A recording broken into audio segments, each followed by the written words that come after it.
Bonjour, on se retrouve aujourd'hui pour une nouvelle vidéo dans laquelle je vais vous donner mon avis sur Clash of Champions 2020.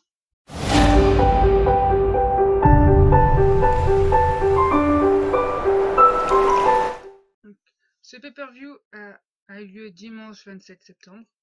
Donc, en kick-off, on a eu Lucha House Party face à Cesaro et Shinsuke Nakamura pour le titre tag team de SmackDown. Donc, depuis des semaines, on notice des tensions entre les membres des Lucha House Party et finalement, là, on n'en a pas. Après, en soi, le match, franchement, était vraiment très très cool. J'ai beaucoup aimé ce match-là. Euh, C'était vraiment très très cool à voir et c'est rare d'avoir des matchs de kick-off d'aussi bonne qualité que celui-là. Donc, franchement, c'était très très intéressant. Ensuite, donc, dans la carte principale, l'opener, ça a été le match, enfin le ladder match pour le titre intercontinental entre Jeff Hardy, AJ Styles et Sami Zayn. Alors, ce match, c'est sans doute l'un des meilleurs ladder match enfin, de l'histoire, ça c'est sûr. Euh, et c'est et en fait, et au niveau in-ring, c'est le meilleur match de la soirée. Voilà, voilà. Enfin, je vais vous dire pourquoi je pense ça plus tard, mais donc non, franchement, au niveau in-ring, ouais, c'est sans doute le meilleur match de la soirée. Euh, voilà, c'est que déjà au point de vue de la rivalité entre les trois, tout ça, ça a été très très bien amené avec l'absence de Sami Zayn, on couronne un nouveau champion, AJ Styles. Après, il y a Jeff Hardy qui se rajoute à l'équation, donc une rivalité entre les deux. T'as Sami Zayn qui revient alors que c'était le champion intercontinental quand il est parti. Donc non, franchement, c'était la rivalité en elle-même, franchement, elle était géniale. Et, euh, et c'est vraiment très très bien que Sami Zayn gagne le match, donc bah, finalement on sait pas trop, est-ce qu'il reste champion ou est-ce qu'il redevient champion finalement, on sait pas trop. Mais voilà, c'est vraiment très très très très cool qu'il gagne, enfin voilà, qu'il soit champion à la fin du match.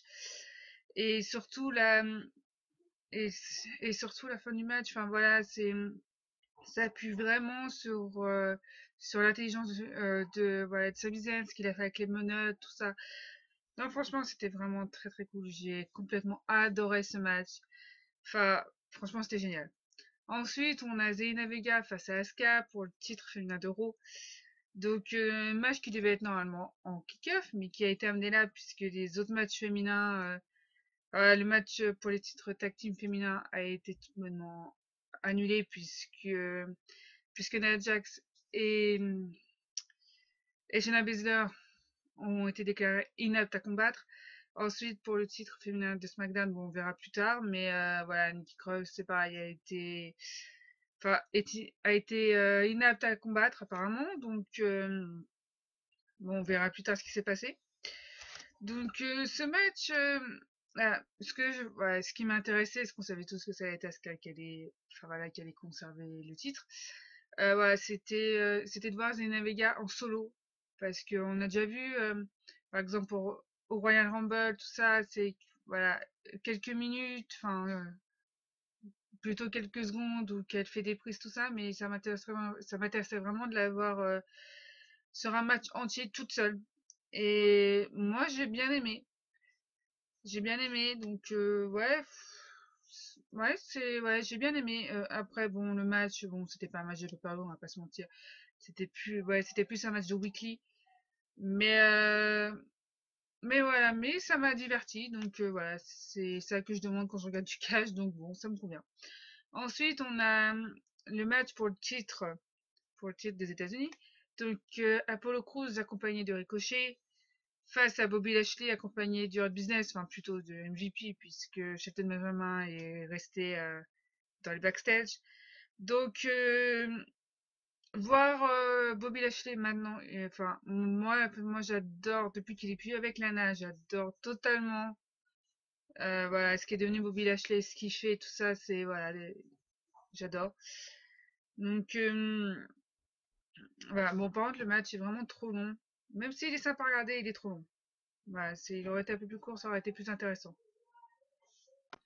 Ensuite, nous avons Andrade et Angel Garza face aux Street Profits pour le titre tag team d'Euro. Donc, j'adore Andrade et Angel Garza en équipe, je trouve que ça fonctionne bien. Bon, après, ce qui est bizarre, c'est que voilà, il y avait des tensions entre les deux. Zelina Vega est partie, et du coup, il n'y a plus de tension entre les deux. Bon, ça c'était un petit peu bizarre. Bon, mais cet après, je trouve qu'ils fonctionnent bien ensemble. Bon, le match, enfin, c'est peut-être la meilleure confrontation de tous les matchs qu'ils ont eu les uns contre les autres. Euh, bon, entre la fin du match, enfin, clairement, elle est botchée. Enfin, il y a un manque de communication. Bon, c'est dû à la blessure d'Angel Garza, ok. Mais en fait, t'as Andrade qui relève l'épaule au compte de 2. L'arbitre il compte 3, il fait sonner la cloche. Enfin, il y a clairement un manque de communication voilà, pour la fin. Bon, après, ça relève rien à la qualité du match, donc voilà, il n'y a pas de souci. Ensuite, Bayley face à Asuka pour le titre féminin de SmackDown. Donc bon, vu que Nikki Cross enfin, voilà, ne peut pas être présente parce qu'elle est inapte à combattre, tout ça, Bayley fait un Open Challenge, c'est Asuka qui répond, bon, pourquoi pas. Bon, après, Asuka gagne par disqualification. Donc bon, ça pourrait fallait s'y attendre, puis ça va être le match en soi, là, ce n'est pas ce qui est le plus important. Limite, on s'en moque, en fait, ça apporte absolument rien. Voilà, en fait, là, ce qui est vraiment important, c'est l'après-match, avec l'attaque de Sasha Banks. Et, et moi, ouais, cette attaque me donne encore plus envie de voir vraiment ce qui va se passer entre les deux au fil du temps, de voir leur match, parce qu'on sait que ça va être des matchs de qualité. Donc, ouais, j'ai vraiment hâte de voir ça. Ensuite, donc l'avant-dernier match de la soirée, Randy Orton face à Drew McIntyre dans un ambulance match pour le titre de la WWE. Donc, ce genre de stipulation, moi, j'aime pas parce que je trouve que c'est trop long. Je trouve qu'aussi que c'est ennuyant. Enfin, moi, quand je vois ce genre de match, moi, je m'ennuie énormément devant. Et en fait, c'est dans ce match-là, ce qui a fait que je me suis pas ennuyée, c'est les différentes interventions. Donc, le Big Show, Christian, Shawn Michaels, Eric Flair qui conduit l'ambulance. Voilà, c'est vraiment ça qui m'a intéressé dans le match. Après, le match en lui-même, il est bon, hein, on va pas se mentir, mais enfin, c'est pas non plus. Il est très très loin d'être le meilleur match de la soirée, quoi. Il m'a diverti, mais ça s'arrête là. Ensuite, donc, le dernier match de la soirée, nous avons Jey Uso face à Roman Reigns accompagné de Paul Heyman pour le titre universel. Donc, le Hilton de Roman Reigns est clairement la meilleure idée de l'année. Enfin, voilà, ça aurait dû être fait déjà il y a quelques temps. Et, et ce match-là, c'est pour moi le meilleur match de la soirée au point de vue psychologique. Voilà. Le match pour le titre intercontinental, c'est du point de vue in-ring, tout ça, même s'il n'y a pas beaucoup d'in-ring, mais.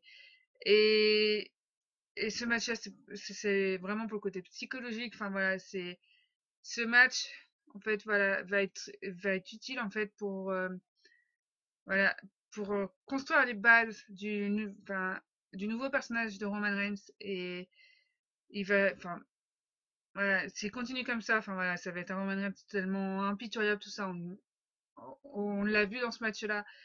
Et ça va être hyper intéressant à voir. Et moi, ça me donne vraiment envie de, de voir la suite, en fait, de voir vraiment ce qui va se passer, de voir la suite de la construction, tout ça.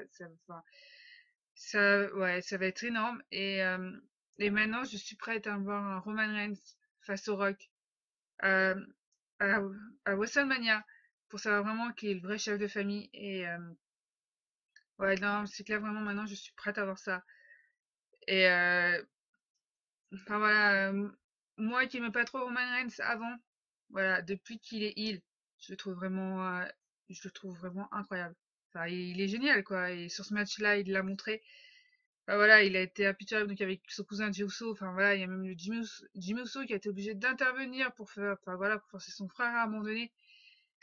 Et non, franchement, j'ai totalement adoré. Et même vis-à-vis de Paul Heyman, Roman Reigns ouais, dans le futur, pourrait peut-être s'en prendre à lui. Peut-être. À voir, mais ça pourrait être intéressant. Donc, ouais, non, franchement, j'ai totalement adoré ce match. Donc, mon avis global sur le show, c'était un bon show. Quand on voit les matchs qu'il y avait, enfin voilà, on aurait pu s'attendre à pire et finalement, c'était plutôt bon. Avec les deux meilleurs matchs de la soirée, hein, l'opener et le main event. Euh, voilà, n'hésitez pas à me donner votre avis dans les commentaires sur, voilà, sur la qualité du pay-per-view, sur les différents matchs. N'hésitez pas non plus à liker ma vidéo, à vous abonner à ma chaîne et à appuyer sur la cloche pour recevoir les notifications de mes prochaines vidéos. Et moi, je vous dis à bientôt pour une prochaine vidéo.